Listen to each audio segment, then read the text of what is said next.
Fuq fom kulħadd, ġrajiet mill-modi b'kitba ta' Mark Farrugia, ari ta' Claudette Tabela Baldacchino, bi produzzjoni ta' Renato Vella għal One Radio.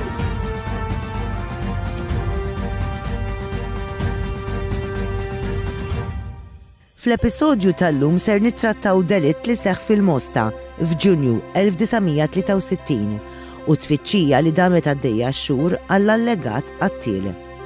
L-istorja ta' Ċikku Fenek, magħruf bħala il-Misrum, kienet storja fuq fom kulħadd.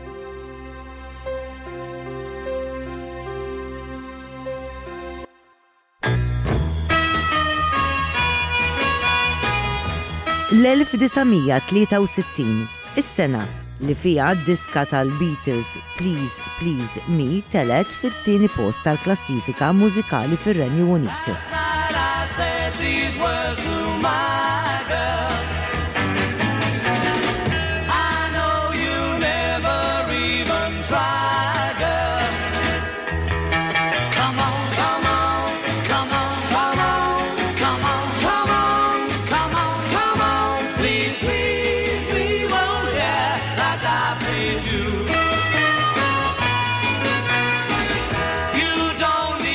Is-sena li fiha l-President tal-Istati Uniti John F. Kennedy ddikjara li kien wasal iż-żmien li tittieħed azzjoni kontra s-segregazzjoni bejn bojot u suwed fl-Istati Uniti. It is as old as the scriptures and is as clear as the American Constitution. The heart of the question is whether all Americans are to be afforded equal rights and equal opportunities. Whether we are going to treat our fellow Americans as we want to be treated. If an American, because his skin is dark, cannot eat lunch in a restaurant open to the public, if he cannot send his children to the best public school available, if he cannot vote... Fl-1963, Martin Luther King, l-attivista favur id-drittijiet ċivili, għamel id-diskors li baqa' jissemma fejn tkellem dwar ħolma li kellu. Even though we face the difficulties of today and tomorrow, I still have a dream. It is a dream deeply rooted in the American dream. I have a dream that one day this nation will rise up and live out the true meaning of its creed. We hold these truths to be self-evident that all men are created equal.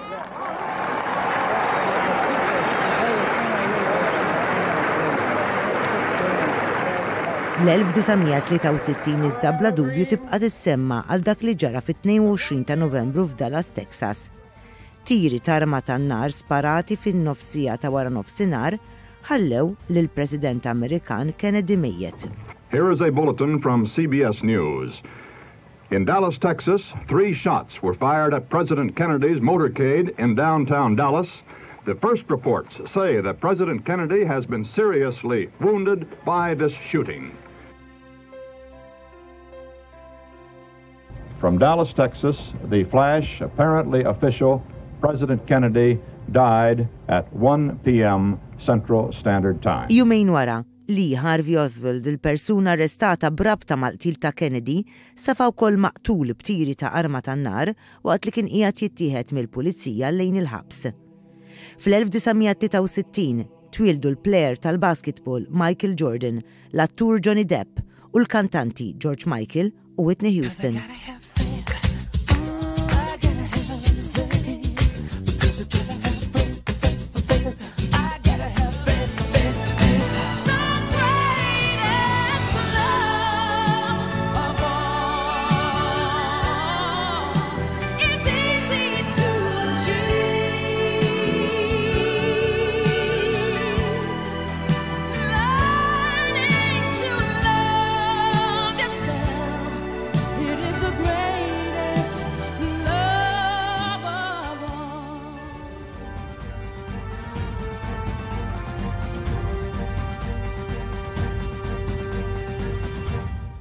F'Malta, fl-1963 spikka delitt li seħ f'Ġunju u dak li ġara fil-ġimgħat u x-xhur ta' wara.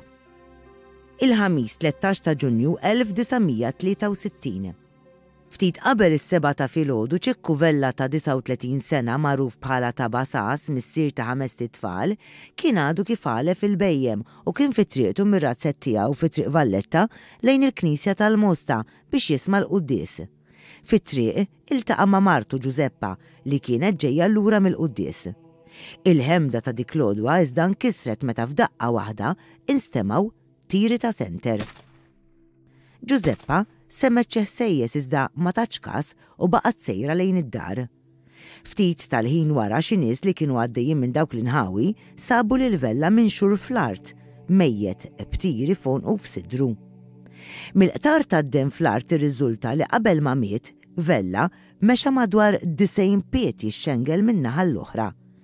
Ħdejn il-katavru kien hemm senter maqsum fit-tnejn, ċinturin bl-iskrataġġ u kappell tal-pannu.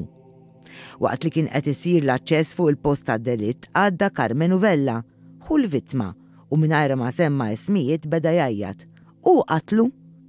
L-għada tad-delitt il-ġimgħa 14 ta' Ġunju.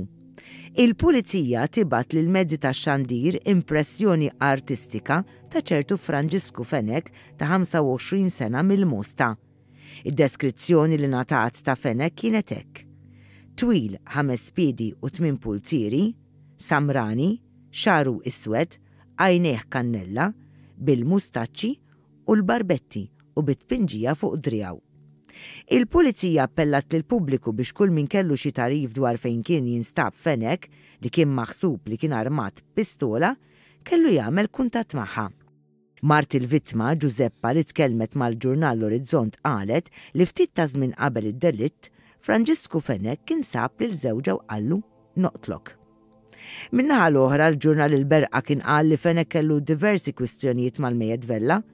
Ftit ġimgħat qabel id-delitt Fenek kien anke rċieva ċitazzjoni tal-li ħa mingħajr permess in-ngħat jiraw fir-raba ta' Sparkles Malta Limited fejn Vella kien jaħdem bħala watchman. Fis-snin ta' qabel id-delitt kien hemm żmien meta Vella u Fenek kienu ħbieb tant li Fenek kien xtara żiemel u pistola mingħand Vella. Sa dan it-tant il-pulizija waslilha tarif li ftit tal-ħin wara d-delitt Fenek der dieħel f'żewġ teħwienet fil-Mosta minn fejn xtara 3 tużżani galletti. Fl-istess ħin il-pulizija ġabret mir-razzett f'Ġebel Sarnu ir-rota li kien juża ċikku Fenek waqt li għamlet tiftix fl-inħawi tal-bidnija wara li tifel qal li kien ra lil Fenek miexi lejn dawk l-inħawi wara li twettaq id-delitt. Fil-5:30 ta' filgħaxija mbagħad isir il-funeral ta' ċikku Vella fil-Knisja Parrokjali tal-Mosta. Il-ħadd 16 ta' Ġunju. Armati bil-pistoli u bil-klieb il-pulizija mmexxija mis-Supretendent Alfred Bencini tagħmel tfittxijiet fl-Erin, Kmamar, Girni, Orfiet u siġar tal-ħarrub u taż-żebbuġ f'inħawi differenti ta' madwar 10 kilometri kwadri. Manżul ix-xemx il-pulizija marru jagħmlu tfittxijiet fir-razzett ta' Franġisku Fenek. Il-pulizija talbu lil Marija Fenek biex iġġib il-muftieħ ta' kamra li kien hemm fir-razzett li eventwalment minna inħarġet xkora b'xi għadam antik fiha. Mir-razzett ta' Fenek il-pulizija rħewla lejn l-inħawi ta' Chadwick Lakes fejn għamlu tiftix fl-irtieset fosthom ta' tziju ta' Franġisku. Min kien iżda Franġisku Fenek? It-tweġiba għal din il-mistoqsija kienet ingħatat mill-ġurnal L-Orizzont. Franġisku Fenek kien dejjem talih waħdu jgħix f'razzett fit-tarf tal-Mosta, imbiet min-nies. Il-ħarġa tiegħu kienet tkun fir-raba u fl-eliqif ta' qali jira l-mos u n-naċ. Biex jidher fil-pjazza tal-Mosta kienet xi ħaġa rari għal Fenek u meta kien jinżel kien ikun bir-rota u trid tkellmu biex ikellmek. Franġisku kellu trobbija tajba. Fit-tfulitu kien abbati. Wara li għamel l-iskola tal-gvern daħal is-seminarju biex ikompli jistudja biex isir qassis. Wara li għamel żmien ġmielu fis-seminarju fejn wera li kien kapaċi u intelligenti, Fenek abbanduna l-istudju u mar jaħdem fir-raba għal sentejn. Wara dawn is-sentejn għamel passaport u siefer lejn l-Ingilterra minn fejn baqa' sejjer l-Awstralja fejn dam 2 u 7 xhur. Meta ġilura telaq mid-dar tal-ġenituri tiegħu, xtara għalqa u bena razzett fi triq Valletta f'tarf il-Mosta fejn bida jrabbi l-annimali u jinnegozjom. Id-delizzju tiegħu kien is-sajd jew jonsob għal fnik slavaġ. Ma kienx jista' jara ktieb li ma kienx jiġbru u jieħdu r-razzett? It-3-18 ta' Ġunju. Il-pulizija tirċiev informazzjoni li Fenech kien intlemaħ f'Taslima jixtri l-bajt. Ingħad li kien liebes miż bajda u kellu l-mustaċċi mqaxra.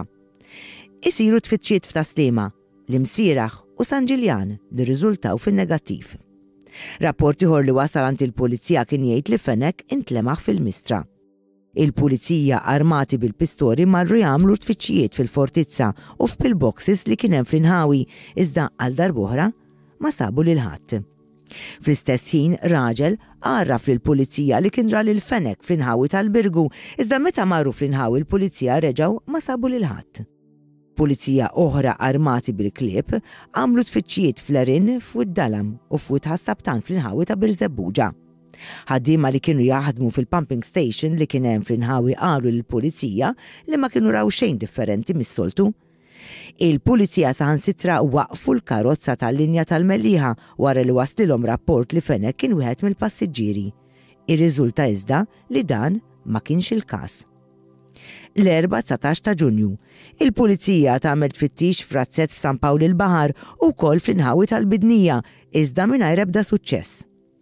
Il-ħamis 20 ta' Ġunju, il-pulizija jagħmlu rejd f'razzett fuq il-Wardija u l-Bidnija u tfittxijiet ġodda in-naħa ta' Fomm-ir-Rieħ u l-Imġar. Fenech iżda baqa' ma nstab imkien. Il-ġimgħa 21 ta' Ġunju, il-pulizija tagħmel tfittxija l-areda fid-dar tal-familja ta' Franġisku Fenech f'numru 44 triq il-Mitħna l-qadima fil-Mosta. It-tfittxija damet sejra mill-11 ta' filgħodu sa' satejn ta' wara nofsinhar u l-pulizija tkellmet ma' Anġla Om Franġisku u Maħutu.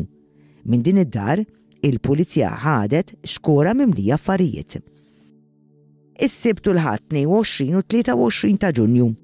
Il-pulizija tkompli bit-tfittxija għal Fenech fl-inħawi ta' bejn il-Ġnejna u Fomm-ir-Rieħ żona b'ħafna erin. It-2-24 ta' Ġunju, fl-4 ta' filgħodu l-pulizija tagħmel rejd kbir fl-inħawi ta' Intuffiħa wara rċevit rapport li Fenech kien f'dawk l-inħawi li besta soldat. Mill-ġdid ma nstab ħadd. It-3-25 ta' Ġunju, il-pulizija twettaq rejd ta' 3 sigħat f'razzett fl-inħawi ta' Dwejra bejn il-Mosta u l-Imġar, proprjetà ta' Ġannivella li kien jaf lil Fenech minħabba li ġieli beru xi qasab tas-sajd. It-tfittxija saret wara li lejliet oħt Fenech deret għaddejja minn dawk l-inħawi bil-Land Rover. L-4-26 ta' Ġunju, filgħodu il-pulizija tagħmel tiftix fl-għalqa u fir-razzett li kellu ċikku Fenech. Fl-istess ħin isir tiftix f'kappella f'Għajn Riħana. Aktar tard il-pulizija ħasbu li kienu sabu lil Fenech meta iċċirkondaw razzett fit-triq li mill-Mosta tieħdu għall-Imġar. Meta iżda daħlu ġewwa, il-pulizija ma sabu xejn.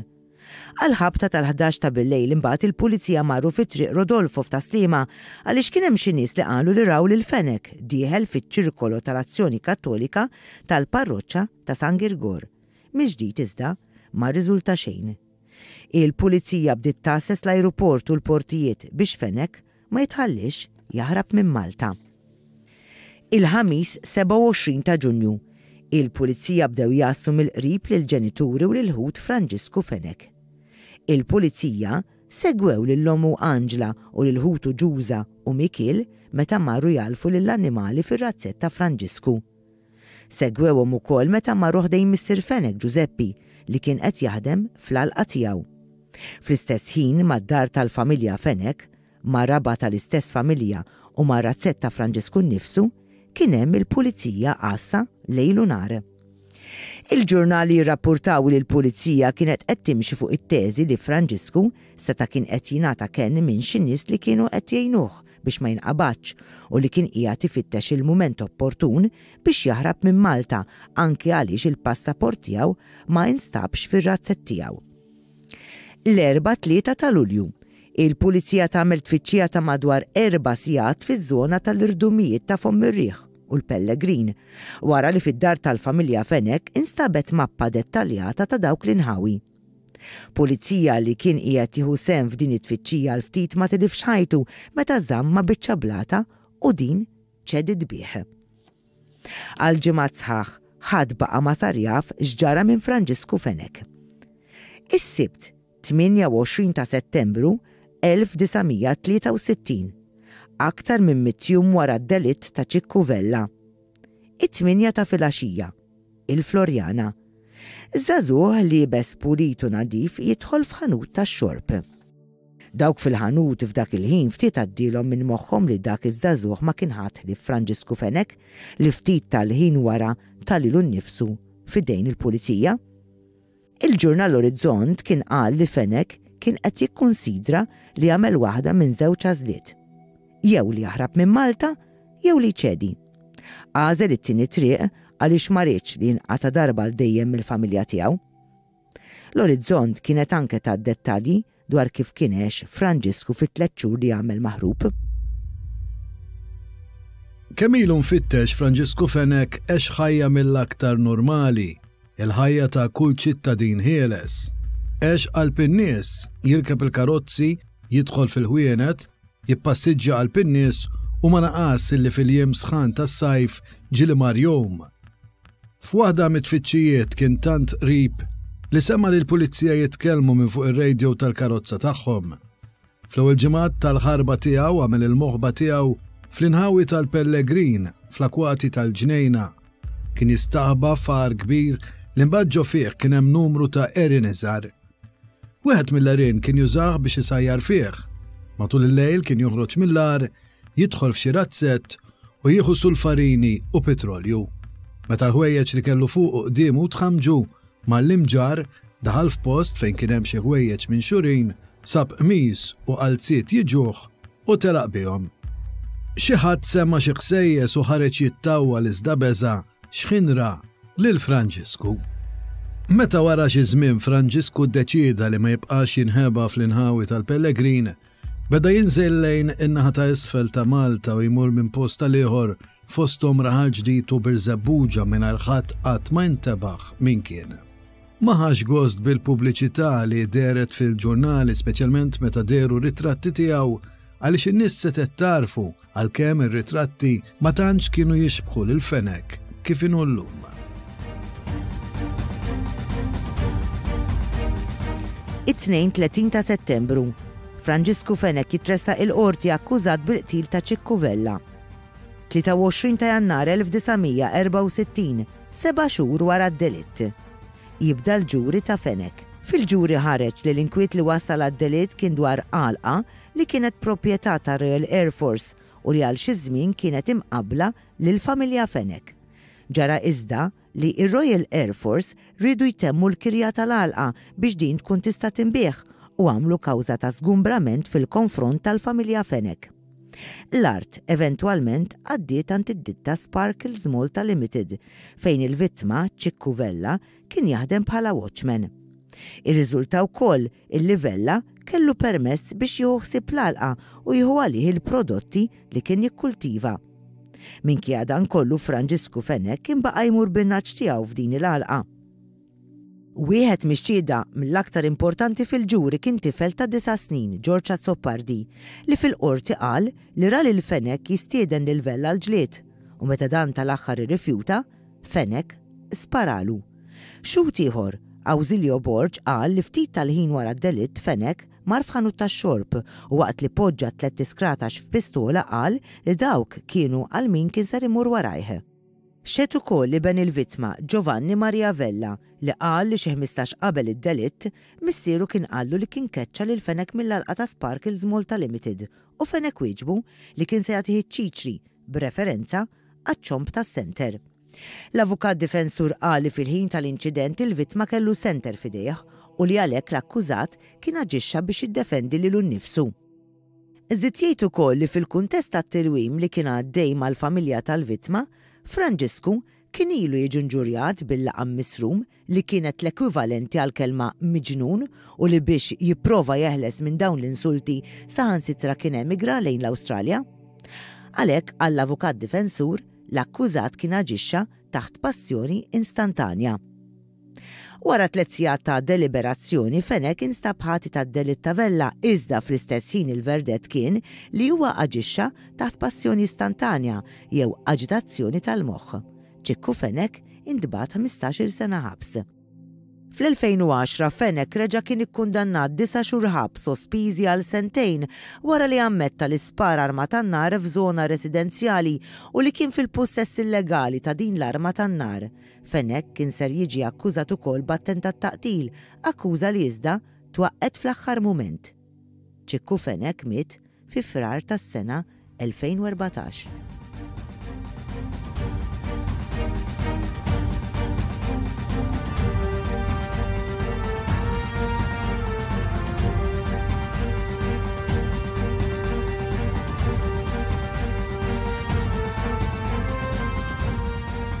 Għadna kemm segwejna fuq fom kulħadd. Ġrajiet mill-modi b'kitba ta' Mark Farrugia, Ari ta' Claudette Tabela Baldacchino, bi produzzjoni ta' Renato Vella għal One Radio.